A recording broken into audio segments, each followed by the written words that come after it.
पाकिस्तान में कोई एक ऐसी पॉलिटिकल पार्टी है ही नहीं जो पूरे के पूरे बलूचिस्तान को रिप्रेजेंट करती है,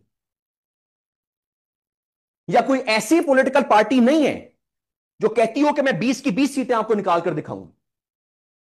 सिंध में पीपल्स पार्टी यह क्लेम कर सकती है कि मैं मेजॉरिटी पार्टी हूं। पंजाब में नून लीग क्लेम कर सकती है कि 371 में से 200 सीटें तो हम निकाल ही लेंगे अगर फिर इलेक्शन हुए तो। बात समझ आ रही है? खैबर पख्तूनख्वा में आपको पीटीआई कह सकती है कि हम सर सीटें निकाल सकते हैं खैबर पख्तूनख्वा में, लेकिन बलूचिस्तान में एक भी पॉलिटिकल पार्टी ऐसी नहीं है जिसके पास इतनी पावर हो कि वो 16 की 16 सीटें निकाल ले। रिजल्टेंटली जब सीट्स डिवाइड होती हैं तो इंटरेस्ट्स भी डिवाइड होते हैं। बात मेरी फॉलो हो रही? मसला सिर्फ और सिर्फ पॉलिटिकल रीजंस का है।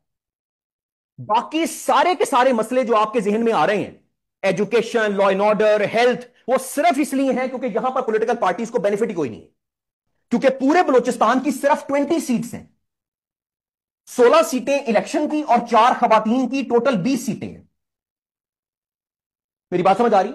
अगर मैंने 169 सीट्स के ऊपर गवर्नमेंट बनानी है और पूरा बलूचिस्तान मुझे सिर्फ 20 सीटें निकाल कर दे रहा है, जिसमें से 2 पीटीआई ने जीतनी है, 2 नून लीग ने, 2 पीपल्स पार्टी ने, 2 मेंगल साहब ने, 2 बुकटियों ने, राइट, और 2 मरियों ने, ये सब मिला के 16 सीटें पूरी होनी है।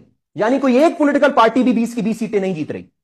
मैं बेवकूफ हूं कि मैं बिलियंस ऑफ डॉलर्स बलूचिस्तान पर लगाऊं कितनी सीटें जीतने के लिए? 20। इससे ज्यादा 22 सीटें तो मुझे सिर्फ कराची निकाल के देता है। तो मैं पैसा किधर लगाऊंगा? कराची पे, राइट। और मुझे 20 सीटों से ज्यादा तो लाहौर निकाल देता है। 14 सीटें लाहौर की, बाकी 6 सीटें उसकी डिवीजन की। यानी एज पॉलिटिकल पार्टी मुझे पूरे बलूचिस्तान में मैं टिल का जोर भी लगा लूं तो मुझे 20 सीटें मिलेंगी। उस निजाम में जिसमें मुझे गवर्नमेंट बनाने के लिए 169 सीटें चाहिए, मैं बाय डिफॉल्ट ज्यादा फोकस उस प्रोविंस पे करूंगा जो प्रोविंस मुझे ज्यादा सीटें निकाल के देगी। आपकी पॉलिटिकल पार्टीज को बलूचिस्तान में कोई फायदा नहीं है। कितना अरसा हो गया आपको सुनते हुए कि बलूचिस्तान में एजुकेशन नहीं है, बलूचिस्तान में लॉ एंड ऑर्डर नहीं है, बलूचिस्तान के अंदर आपके पास जो है वो हेल्थ का निजाम ठीक नहीं है, बलूचिस्तान में सिक्योरिटी का निजाम ठीक नहीं है। आप मुझे बताइए निजाम क्यों नहीं ठीक होता? इसलिए नहीं ठीक होता क्योंकि आपकी पॉलिटिकल पार्टीज को बलूचिस्तान से फायदा ही कोई नहीं है। दैट इज वाई आपके जनरल इलेक्शंस में आपकी प्राइमरी भी नहीं, सेकेंडरी भी नहीं, टर्शरी लीडरशिप पॉलिटिकल पार्टीज की बलूचिस्तान में नजर आएगी। और अगर आपका नाम बिलावल भुट्टो जरदारी हुआ तो आप लाहौर से इलेक्शन लड़ेंगे, क्वेटा से नहीं।